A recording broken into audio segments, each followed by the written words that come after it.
Hello guys, welcome to study philia education. So दोस्तों, I hope आपकी preparation काफ़ी अच्छे से चल रही होगी। हमने ऑलरेडी फ्रांस के प्रीवियस ईयर के क्वेश्चन सेट 1 को डिस्कस कर लिया है। आज पार्ट 2 को डिस्कस करेंगे। ऐसे 2-3 वीडियोस में हम समाप्त कर देंगे सारे प्रीवियस ईयर क्वेश्चन जो भी फ्रांस से पूछे गए थे जेएनयू में। हम ओवरऑल 20 ईयर्स के प्रीवियस ईयर के क्वेश्चन को डिस्कस करने वाले हैं, जैसे कि आप स्क्रीन पे देख सकते हो। और हाँ दोस्तों, ये आप ये मत मान के चलिएगा कि अगर आप जेएनयू के पेपर दे रहे हो तभी ये क्वेश्चन पूछे जाएंगे। अगर आप इफ्लू, बीएचयू एंड दून यूनिवर्सिटी में फॉरेन लैंग्वेज के लिए प्रिपेयर करो, या एडमिशन के लिए प्रिपेयर करो, या एंट्रेंस एग्जाम के लिए प्रिपरेशन कर रहे हो, राइट, इन किसी भी सेंट्रल यूनिवर्सिटीज़ में या स्टेट यूनिवर्सिटी जो है, देहरादून यूनिवर्सिटी, दून यूनिवर्सिटी आप बोल सकते हो, तो उसके लिए काफ़ी इम्पोर्टेंट है और काफ़ी फ्रूटफुल होगा आपके लिए, है ना। और काफ़ी सारे बच्चों ने इस बार पार्टिसिपेट किया, मुझे बहुत अच्छा लगा कि वो पार्टिसिपेशन कर रहे हैं। जो भी मैंने क्वेश्चन क्वेरीज पूछे थे उन्होंने आ, खुद आंसर किए, और जिनके डाउट्स थे उन्होंने अपने डाउट्स भी पूछे, मैंने क्लियर करने की पूरी कोशिश की है। ऐसे ही दोस्तों, आपके अपने कोई भी डाउट हो, विदाउट एनी हेजिटेशन वीडियो के कमेंट बॉक्स में पूछ सकते हैं। और अगर आपको वीडियोस पसंद आ रही है, आप वीडियो को लाइक कर सकते हैं, जिससे ज़्यादा से ज़्यादा रीच मिलेगी और भी बच्चों तक ये वीडियोस पहुंचेगी और उनको हेल्पफुल होगा, है ना। जो कि मेरा खुद का मिशन है अचीव करने का, कि ज़्यादा से ज़्यादा बच्चे पढ़ें और उनको फ़ायदा हो। तो आगे हम बढ़ते हैं दोस्तों, आज इस सीरीज को आगे बढ़ाते हैं। देखते हैं आज के इस एपिसोड में क्या क्वेश्चन है। पहला क्वेश्चन है जो पूछा जा रहा है दोस्तों, अगर आप सभी शुरू से फॉलो कर रहे होंगे, सारी वीडियोस आपने पढ़ी होंगी, फ्रांस के इम्पोर्टेंट फैक्ट्स, है ना, या इम्पोर्टेंट क्वेश्चंस जो भी मैंने कराए हैं आपको, अगर आपने शुरू से किया होगा तो आप ज़रूर इस क्वेश्चन को अटेम्प्ट कर सकते हो कि बिल्कुल क्लियरली आपका आपका आंसर सही हो सकता है ना। तो आप दूसरी चीज ये आप नोटिस करना कि किस तरीके के पैटर्न से अभी तक क्वेश्चन पूछे गए हैं। तो ऐसे ही कुछ क्वेश्चन किसी भी कंट्री से रिलेटेड पूछा जा सकता है। और उन सभी दोस्तों से मेरी रिक्वेस्ट है, स्टूडेंट्स बोल लो, है ना, दोस्त बोल लो, आप सब मेरे भाई बहन हो, है ना।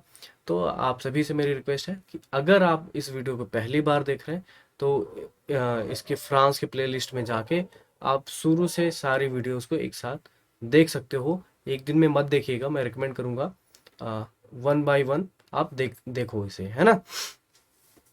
तो पहला क्वेश्चन लेते हैं। A francophone is a person who, है ना, ऐसा ही लिख के आपको आ जाएगा और 4 ऑप्शन दिए रहेंगे। तो इसका सिंपल सा आंसर है, मैं बताऊं, इसको ध्यान पूर्वक सुनिएगा। पहली बात तो, francophone is a someone who speak French. अब दोस्तों, यहाँ पे पहला जो सेंटेंस है, कॉमर्स है ना, जो छोटा सा सेंटेंस बोल सकते हो। फ्रैंकोफोन हम उसे बोलते हैं जो फ्रेंच स्पीकिंग पीपल है। बट ऐसे तो बहुत सारे स्पीकर हैं फ्रेंच, क्या सभी को हम फ्रैंकोफोन बोलते हैं? जी नहीं। स्पेशली वो पर्सन जो जिनकी नेटिव लैंग्वेज होती है, जिनकी फर्स्ट लैंग्वेज फ्रेंच होती है। जैसे हम बचपन से पैदा होते हैं, अगर आप नॉर्थ इंडिया में पैदा हुए हो तो आप हिंदी बोलते हो जनरली, है ना। और ऐसे अगर बिहार के कुछ एरिया में हो तो आप भोजपुरी बोलते हो।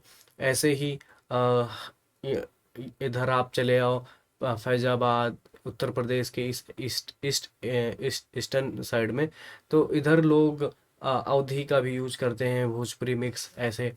तो वो नेटिव लैंग्वेज होती है ना। तो ऐसे ही जो लोग बचपन से जो ऐसे एज ए नेटिव स्पीकर होते हैं, फ्रेंच बोलते हैं, उन्हीं को फ्रैंकोफोन बोला जाता है। ये क्लियर सी बात है, छोटी सी, ये आपको अपने दिमाग में बिठा लेनी है।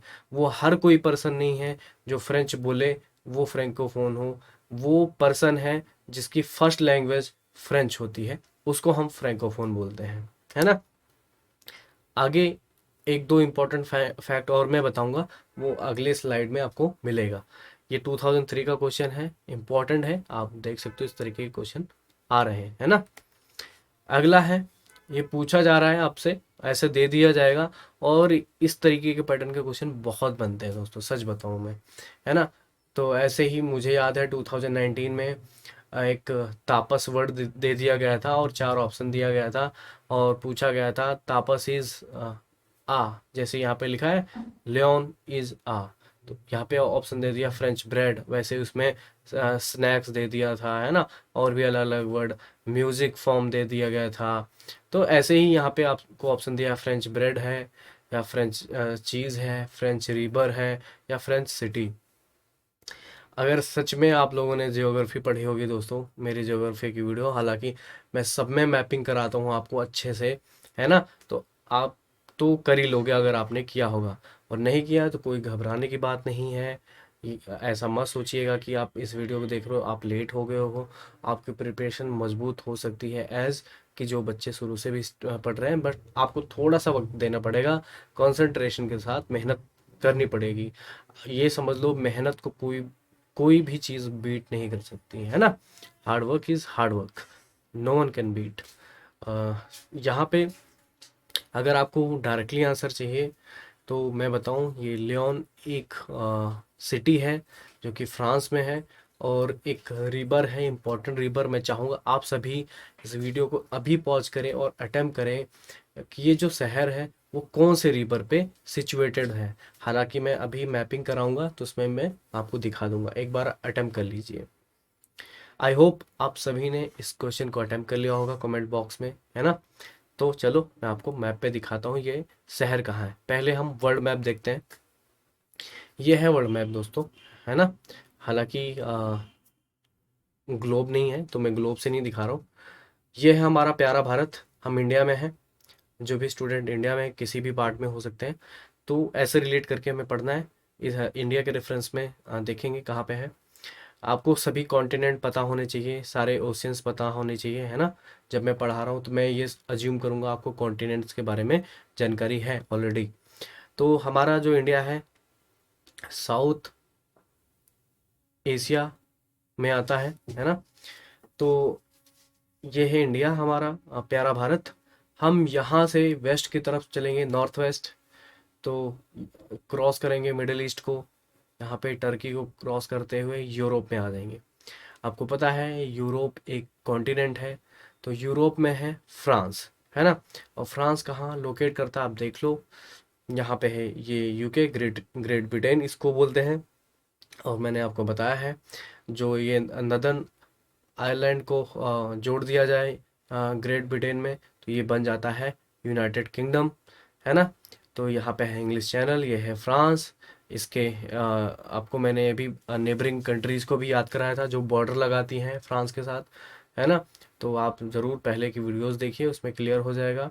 साउथ में देखेंगे तो स्पेन है, यहाँ पे एक छोटी सी कंट्री है एंडोरा, यहाँ पे एक और छोटी कंट्री है मोनाको, ये है इटली, ये है स्विट्ज़रलैंड, ये है जर्मनी, है ना। यहाँ पे बेल्जियम है, एक छोटी सी कंट्री और है लग्जमबर्ग। तो ये आपको याद होना चाहिए, आपको लोकेशन अपने दिमाग में बिठा लेनी है ना। और भी है यहाँ पे यूरोपियन कंट्रीज, तो इस तरीके से देख सकते हो। और है ना, अभी हम फ्रांस पढ़ रहे हैं, फ्रांस के रेफरेंस में पढ़ रहे हैं, तो हम देखेंगे और थोड़ा जूमिंग मैप लेते हैं फ्रांस का। तो ये है दोस्तों फ्रांस का मैप जो मैंने लिया है। ये जो बोल्ड में ब्लैक कलर में दिख रहे हैं ये हाईलाइटेड सिटी हैं, जैसे मैंने बताया था। और हमें देखना है लियोन शहर कहाँ है फ्रांस का। तो ये है स्विट्जरलैंड, ये है इटली, मैंने आपको बताया है। यहाँ पे है एल्प्स रीजन है, ये है राउन एल्प्स, मैंने राउन एल्प्स क्यों अभी मैं बताऊंगा। यहाँ पे एक इम्पोर्टेंट रिवर है जिसका नाम ही राउन रिवर है। तो ये जो राउन रिवर है इसी के पास सिचुएटेड है ये शहर लेओन। और मैंने अभी हाल ही में पढ़ाया था ये शहर किस लिए फेमस है फ्रांस में, है ना। अगर आपको याद हो, अगर आप रिकॉल कर सकते हैं, आप मुझे ज़रूर कमेंट बॉक्स में बताएं, है ना। और अगर आपका डाउट है, अगर आपको फिर भी पढ़ के नहीं मिल रहा है, तो मैं मेरे से पूछें कमेंट बॉक्स में, मैं आंसर दूंगा आपके कोई भी क्वेरीज का, है ना। तो बट आप थोड़ा मेहनत जरूर करिए दोस्तों। अगर आप खुद से नोट्स बनाएंगे, खुद से सर्च करके भी पढ़ेंगे, तो जो आपको आपकी याददाश्त है, मेमोरी है ना, वो इम्प्रूव होगी। आप अच्छे से रटना नहीं होगा। हमारा पढ़ने का मेथड ही नहीं है रटने का। मैं रटा नहीं रहा हूँ आपको कहीं से भी दोस्तों, है ना। मैं इस तरीके से पढ़ा रहा हूँ कि आप ऑलमोस्टली भूलो ही ना, है ना। चलो आगे बढ़ते हैं दोस्तों। अगर आपको और इम्पोर्टेंट कुछ पोर्ट सिटी देख लीजिए, मार्सेलस, यह बोडेक्स, यह यहाँ है नैंटेस, और ये भी इम्पोर्टेंट रिवर पे है। तो अगर आपकी इच्छा है बताने की, आपको पता है कि नैंटेस शहर कौन से रिवर पे सिचुएटेड है, खासकर ये जो कैपिटल शहर है पेरिस, ये सीन रिवर पे है। तो मैं हालांकि मैंने बता दिया, बट आपको बताना चाहिए ये सारी चीज़ें, क्योंकि मैं पढ़ा चुका हूँ। तो ये रटी होनी चाहिए आपको, है ना। रटना इन द सेंस, आपको एक एक चीज़ें, मतलब इतना तो पता हो, बिल्कुल डीप में मत जाओ, बट हाँ ये पता हो, है ना। ये है एंडोरा, जिस कंट्री का मैं बात कर रहा था, यहाँ पे है साउथ में। यह है स्पेन, यह है इटली, है ना। तो हमने देख लिया। और ये है कोर्सिका आइलैंड, ये भी मेनलैंड फ्रांस का पार्ट है। और ये ऐसा शहर है जैसियो, जो रिलेटेड है नेपोलियन बोनापार्ट, यहाँ पे इनका बर्थ प्लेस है। ये याद है ना, इतना मैंने सारी चीज़ें आपको यहीं पे बता दी। आगे देखते हैं। अगला क्वेश्चन मैं आपसे ले रहा हूँ। आपसे पूछा जा रहा है कि the fall of Bastille is associated with.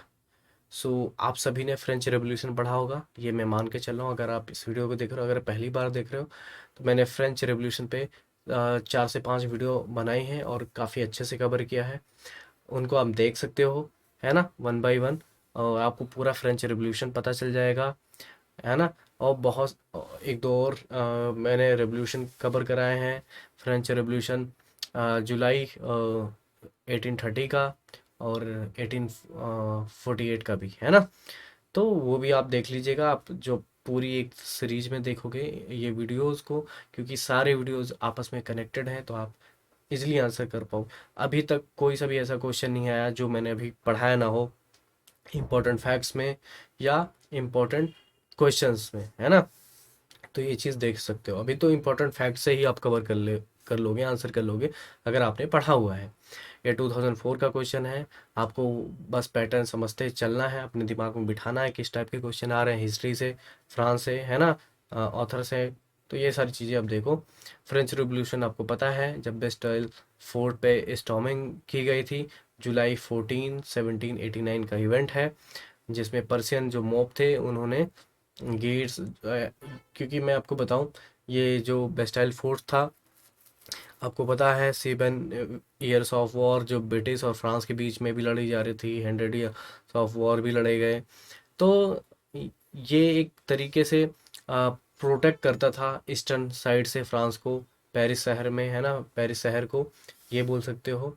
और ऐसा इसको तोड़ा क्यों गया, इसका रीज़न भी मैंने बता दिया था कि किंग ने शहर में डिप्लॉय कर दी थी आर्मी। लोगों ने उसका गलत मतलब निकाला, इंटरप्रिटेशन गलत किया, जिसकी वजह से लगा कि उनकी आर्मी उन्हीं को पकड़ना चाहती है, राजा उनको पकड़ने के लिए भेजा हुआ है, वॉर करने के लिए।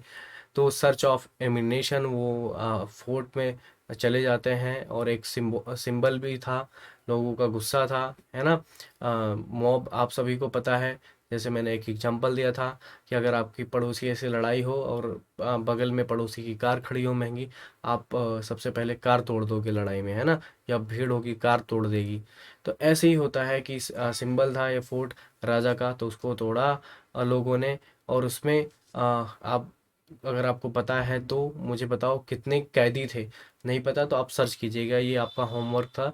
जिनको छुड़ा दिया गया था, बहुत ज़्यादा कैदी नहीं थे, बट हाँ, आप सर्च करो, आप मुझे बताओगे कितने कैदी थे जिनको छुड़ा दिया गया था, है ना। इस फोर्ट जब बेस्टाइल फोर्ट पे उन्होंने स्टॉर्मिंग की थी, भीड़ ने, मॉब ने, है ना। काफ़ी इंपॉर्टेंट क्वेश्चन है, कभी भी पूछा जा सकता है किसी भी एग्जामिनेशन में। तो ये आपको याद रखना है, फ्रेंच रेवोल्यूशन से एवरी ईयर एक ना एक क्वेश्चन जरूर पूछा जाता है दोस्तों, है ना। चाहे नेपोलियन बोनापार्ट से रिलेट करके पूछ ले, फ्रेंच रेवोल्यूशन से डायरेक्टली कोई क्वेश्चन पूछ ले, है ना। तो ये आपको याद रखना ही है। चलो आगे बढ़ते हैं। अगेन वही क्वेश्चन मैंने पढ़ाया है, तो ये चीज़ देख लीजिए। French speaking countries are called, ऐसे भी पूछ लेगा। फ्रेंकोफोन, बट मैंने आपको बताया था जो नेटिव स्पीकर होते हैं, जिनकी फर्स्ट लैंग्वेज होती है फ्रेंच, उन्हीं को फ्रेंकोफोन बोलते हैं। और देखा जाए approximately 60 million native speaker, 1 million में 10 लाख पीपल होते हैं। तो इस तरीके से आप देख सकते हो कितने लोग हैं जो नेटिव स्पीकर हैं, है ना। फ्रांस इज, सॉरी फ्रांस मैंने लिखा है यहाँ पे, French is a official recognise as the largest francophone nation in the world, है ना। फ्रांस को आप देख सकते हो लार्जेस्ट फ्रेंकोफोन नेशन भी है पूरे वर्ल्ड में। बहुत ज़्यादा फ्रेंच बोलने वाले लोग हैं जिनकी मातृभाषा ये बोल सकते हो या नेटिव लैंग्वेज, नेटिव स्पीकर हैं जो फ्रेंच बोलते हैं। एक क्वेश्चन और इससे फैक्ट देखेंगे अगले आने वाले फैक्ट में, है ना, आने वाले क्वेश्चन मिलेंगे। तो ये चीज़ आपको क्लियर हो गई होगी, मैं यही अपेक्षा करूँगा आपसे। आगे बढ़ते हैं। अगला इस तरीके से भी क्वेश्चन, इसको मैंने इसलिए लिया क्योंकि ये 2014 4 का क्वेश्चन था। तो आप पैटर्न समझिएगा और यहाँ से मैं क्वेरी करूँगा, उसका आंसर भी दीजिएगा। Jacques Chirac is the president of, ये उस टाइम का क्वेश्चन है 2004 का। तो उस टाइम पे ये महान भाव फ्रेंच पॉलिटिशियन थे, है ना। देखे जाए तो फ्रेंच प्रेसिडेंट थे। कब से कब तक? 1995 से लेकर 2007 तक दोस्तों। तो 2004 में जब पूछा गया तो उस टाइम पे ये करंट प्रेसिडेंट रहे थे फ्रांस के। तो ये नाम भी आप याद रख सकते हो, किसी भी तरीके से पूछा जा सकता है ना। तो ये चीज़ देख लो। तो जो मैं पैटर्न की बात कर रहा था, ऐसे ही जब ये 2021 चल रहा है, तो इस टाइम पे जो करंट प्रेसिडेंट है ऑलमोस्ट सभी कंट्री का आप पढ़ रहे हो, जिसकी भी प्रिपरेशन कर रहे हो, है ना। तो आपको पता होने चाहिए एटलीस्ट वहाँ के प्रेसिडेंट, प्राइम मिनिस्टर है कोई तो, है ना, मोनार्क है तो जिस कंट्री में उनका नाम याद होना चाहिए। At least official languages, currencies, capital, इतनी चीज़ें तो आपको रटी होनी चाहिए, मुंह ज़बानी याद होनी चाहिए, है ना, बिना कहीं सर्च किए। तो इस तरीके से आप पढ़ाई करो। मैं यही चाहता हूँ, अगर इस तरीके से की आपने प्रिपरेशन रख ली तो आपका सिलेक्शन होने से कोई नहीं रोक सकता दोस्तों, है ना। ये मैं गारंटी लेता हूँ आपकी, अगर आपने इस तरीके से प्रिपरेशन कर ली। इवन मैं खुद ये भी बोलता हूँ, अगर आप सभी बच्चों ने जो भी प्रिपरेशन कर रहे हैं, जितना भी मैं पढ़ा रहा हूँ, जितना भी मैंने गाइड किया, अगर वो चीज़ आपने फॉलो कर ली तो आपका सिलेक्शन जेएनयू में कोई भी नहीं रोक पाएगा। जेएनयू क्या, दून या इफ्लू में, वहाँ पे भी हो जाएगा, है ना। तो चलो ये बात रही आपके मोटिव सपोर्ट के लिए। आगे बढ़ते हैं। अगला क्वेश्चन है, Louvre is a world famous क्या, है ना। तो ऐसे दे दिया जाएगा कि है क्या, 4 ऑप्शन दे दिए जाएंगे। तो हालांकि मैंने यहाँ पे नहीं दिया, जैसे मैंने लियोन शहर दिया का ऑप्शन दिए थे, इसके ऑप्शन मैंने नहीं दिए हैं। सो मैं इसका डायरेक्टली आंसर आपको बताने वाला हूँ, जस्ट मोमेंट। सो मैं आपको बताऊँ, ये Louvre is a most famous museum है जो कि पूरे वर्ल्ड में प्रसिद्ध है ना।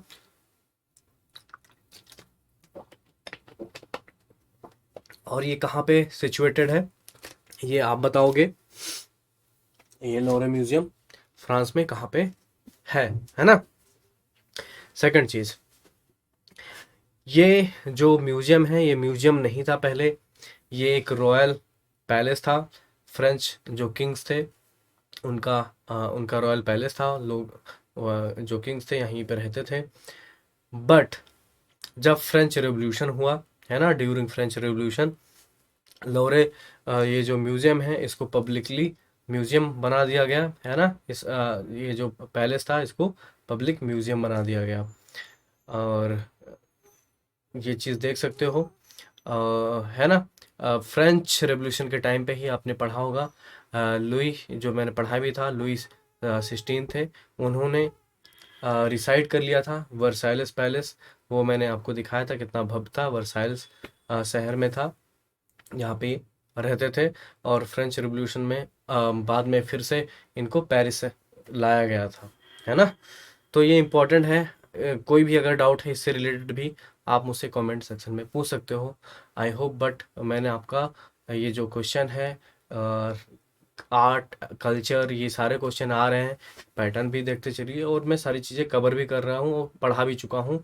तो ये आपका रिवीजन भी हो जाएगा अगर आपने पहले के वीडियोस देखे हुए हैं। नहीं देखे हैं तो आप दोबारा आप देखिएगा, जाके देखिएगा, प्लेलिस्ट प्ले कीजिएगा 1 बाय 1, 1 दिन में, 2 दिन में, 3 दिन में, 10 दिन में, जब भी आपको लगे अपने पेस के अनुसार तो कवर कीजिएगा। आपका सब कुछ कंप्लीट हो जाएगा, फ्रांस से एक भी क्वेश्चन नहीं छूटेगा आपका। आगे देखते हैं दोस्तों, ये है म्यूजियम जिसकी हम बात कर रहे थे, लवरे म्यूजियम, है ना। और यहीं पे एक इम्पॉर्टेंट पेंटिंग रखी गई है।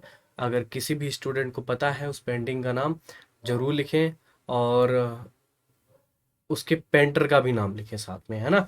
बहुत ही फेमस पेंटिंग है दोस्तों, यहीं पे रखी गई है इसी म्यूजियम में। तो आप जरूर बताइएगा। आगे बढ़ें। अगला क्वेश्चन मैं ले रहा हूँ दोस्तों, आपसे पूछा जा रहा है the official languages of Canada are. तो इसकी जाहिर से बात है, आपको मैं डायरेक्ट आंसर करूंगा, फ्रेंच एंड इंग्लिश, है ना। तो एक और सिटी है दोस्तों जो काफ़ी फेमस है, इससे रिलेटेड क्वेश्चन भी पूछा जाता है ना, किसी भी एग्जामिनेशन में पूछा भी जा सकता है, पूछा भी गया है। ये जो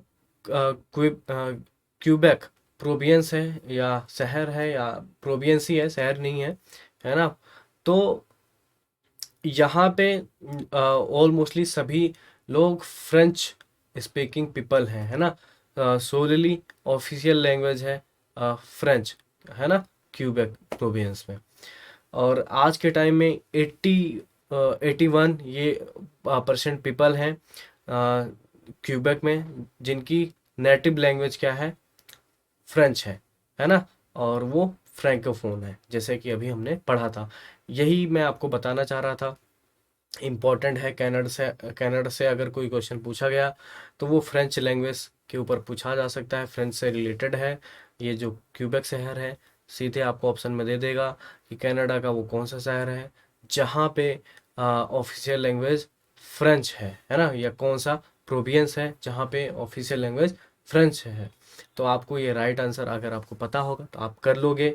बिल्कुल रटना नहीं है, प्यार से समझना है। क्लियरली नहीं समझ में आ रहा है, स्क्रीनशॉट लेके रख लो, 1 2 बार देखोगे आ जाएगा।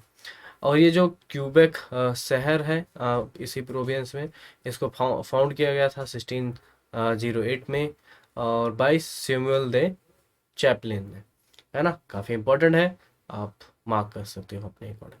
आगे बढ़ते हैं। हाँ, बिफोर आगे बढ़ने से पहले मैं आपको एज यूजुअली जैसे मैं आपको मैपिंग कराता हूँ, यहाँ पे भी मैप कराऊंगा। ये है हमारा प्यारा भारत। हम 7 समुंदर पार चलेंगे, है ना। तो चलते हैं, मिडल ईस्ट क्रॉस करते हैं, अफ्रीका इधर, नदर यूरोप को पूरा कवर करते हैं, अटलांटिक ओशन को कवर करेंगे, यहाँ पे आ जाएंगे हम कनाडा। अगर आप ऐसे भी जाते हैं ना साउथ ईस्ट से भी, तो इधर से भी आप पहुंच जाओगे कनाडा। तो ये है कनाडा, ये है यूनाइटेड स्टेट, ये है यूनाइटेड स्टेट, हालांकि ये अलास्का है यहाँ पे। ये मैं आपको बताऊंगा जब मैं रसिया पढ़ाऊंगा। तो बता ही देता हूँ, ये रसिया का पार्ट था। रसिया ने कुछ मिलियन डॉलर या बिलियन डॉलर में यूनाइटेड स्टेट को बेच दिया था। तो आज ये यूनाइटेड स्टेट का पार्ट है, नहीं तो एक टाइम पे ये रसिया का पार्ट हुआ करता था, ये हिस्सा।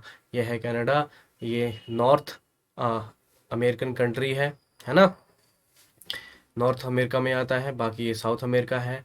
ये नॉर्थ अमेरिका क्या है दोस्तों, आपको पता हो तो कॉन्टिनेंट है। ऐसे ही साउथ अमेरिका या लैटिन अमेरिका बोल सकते हैं, ये भी कॉन्टिनेंट है। तो इस तरीके से आप देख सकते हो कनाडा कहाँ लाई करता है, नॉर्थ अमेरिका में। और यहीं पे आपको मैं अभी मैप में दिखाता हूँ, क्यूबेक प्रोविंस है। आगे देखते हैं, यह है कनाडा, ये है क्यूबेक जहाँ पे मैं अभी कर्सर कर रहा था। यह है प्रोविंस, यहाँ पे है क्यूबेक सिटी। ये है पूरा, जैसे हमारे यहाँ इंडिया में स्टेट होता है ना, उत्तर प्रदेश, लखनऊ शहर, ऐसे ही क्यूबेक प्रोविंस और ये क्यूबेक शहर है। आई होप यहाँ तक बिल्कुल क्लियर है। किसी को भी कोई डाउट नहीं है, जैसे मैंने अभी बताया था ना, ये है America, United state of America, है ना। ये है अलास्का, ये यूएसए को बिलोंग करता था। और यहाँ ये है रसिया, यहाँ तक आप देख सकते हो, बीच में नेरो है। इसको भी मैं पढ़ाऊंगा जब रसिया में, क्लियरली समझाऊंगा, आपको मज़ा आएगा। यह है पैसिफिक ओशियन, यह है अटलांटिक ओशियन, यह है ग्रीनलैंड। ये इन सब के बारे में जब मैं जनरली क्वेश्चन भी कराऊंगा, ग्रीनलैंड क्यों फेमस है, इसकी क्या इंपॉर्टेंस है ना, ज्योग्राफी में कैसे क्वेश्चन पूछे जा सकते हैं, कैसे आएंगे, तो भी हम पढ़ेंगे। आई होप यहाँ तक आप सभी को क्लियर होगा। अगर कोई डाउट है तो आप ज़रूर पूछ सकते हैं कमेंट सेक्शन में, या ये सेक्शन आपका ही है ना। तो अगला क्वेश्चन लेते हैं। एक क्वेश्चन आपसे पूछा जा रहा है, John Paul Sartre is a dot dot philosopher. तो क्लियरली आपसे पूछा जा रहा था ये किस कंट्री से बिलोंग करते हैं, है ना। देखा जाए तो अगर आपने पढ़ा हो तो ये भी मैंने कराया हुआ है 1 से 2 बार, तो काफ़ी इम्पोर्टेंट है, ये भी हम देखते हैं। हालांकि एक ये नोबेल प्राइज़ विनर थे लिटरेचर में, बट इन्होंने उस प्राइज़ को लेने से मना कर दिया था, नहीं लिया था। ये एक फ्रेंच फिलोसफर है, जैसे कि मैंने बताया, और ये मैं पढ़ा चुका था आपको पहले ही, है ना। इनकी कुछ बुक्स हैं जो इम्पोर्टेंट हैं, आपको याद ध्यान में रखना है। नाउसिया नोवेल है ये, द वर्ड्स बुक है ना। तो इस तरीके से काफ़ी इम्पोर्टेंट बुक है, ये भी है बुक है। बुक का नाम है बिंग एंड नथिंगनेस। ये कुछ इम्पोर्टेंट बुक्स हैं, इसको आपको ध्यान में रखना है सभी बच्चों को, है ना। और ये मैं आपको बता दूं, इनको नोबेल प्राइज़ दिया गया था लिटरेचर में 1964 में, जिसको इन्होंने रिजेक्ट कर दिया था, है ना। और इन्होंने क्यों रिजेक्ट किया था, क्योंकि ये कहते हैं जो ये जो प्राइस है ना, ये इसकी वजह से मैं इंस्टीट्यूशनलाइज नहीं होना चाहता। और दूसरा इसलिए प्रेस से उन्होंने ये कहा कि नोबेल जो प्राइज़ है वो मेरे अंदर डर पैदा कर देगा, मुझे लिमिट कर देगा, मेरे राइटिंग पे इम्पैक्ट डाल सकता है। जो मैं अच्छा प्रोड्यूस कर सकता हूँ, अच्छा लेखक हूँ, शायद ही मैं और कर पाऊँ। तो इसके लिए मुझे प्राइज़ की ज़रूरत नहीं है। सो राइटिंग इनका एज ए पैसन था, इन्होंने किया, सो इन्होंने नोबेल प्राइज़ को लेने से मना कर दिया, है ना। तो आई होप ये भी क्लियर हो गया होगा। स्टिल अभी आपका कोई डाउट है तो फिर भी आप मुझे बताइएगा। अगर आपको और इन्फॉर्मेशन चाहिए, खुद से भी क्यूरोसिटी पैदा करके अपने जीवन में, अपने माइंड में, अपने दिमाग में सर्च करके आप पढ़ सकते हैं, अपनी खुद की नोट्स बनाएं। क्योंकि at the moment of the examination जब बहुत करीब होगा, आपके नोट्स आपके काम आएंगे। मैं बार बार आपसे रिक्वेस्ट कर रहा हूँ दोस्तों, ये चीज़ आप बिल्कुल मत भूलिएगा। तो आज की इस वीडियो में बस दोस्तों इतना ही। आई होप आप सभी को ये वीडियो काफ़ी पसंद आई होगी। तो अगर आपके किसी जो भी मैं क्विज कर रहा हूँ, कोई भी बच्चा जो क्विज में पार्टिसिपेट करता है, कमेंट में लिखता है, अगर आपको उनके आंसर सेटिस्फाइड करते हैं, तो आप दिल खोल के उनके कमेंट को लाइक कीजिएगा, उनके आंसर को, क्विज जो भी पार्टिसिपेट कर रहे हैं। और बहुत बच्चे में कर रहे हैं, मैं उनको एक रिकमेंडेशन भी देना चाहूँगा। बच्चों, जब भी आप क्वेश्चन का आंसर करो, थोड़ा और स्पेसिफिक हो, अपने आंसर को एलाब्रोड कर सकते हो, थोड़ा डिस्क्रिप्टिव रख सकते हो। अगर कोई चीज़ मैंने नहीं मेंशन की, अगर आपको लगता है इंपॉर्टेंट है, वो भी आप लिख सकते हो। अगर किसी का कमेंट मुझे बहुत ज़्यादा पसंद आएगा, मैं फीचर भी कर सकता हूँ वीडियोज़ में, मैं बताऊँगा, और बाकी मैं फीडबैक देता रहूँगा। सो आज की वीडियो में बस इतना ही। इस वीडियो को देखने के लिए दोस्तों धन्यवाद, और मैं आप सभी से विदा लेता हूँ। Thank you for watching. Thank you.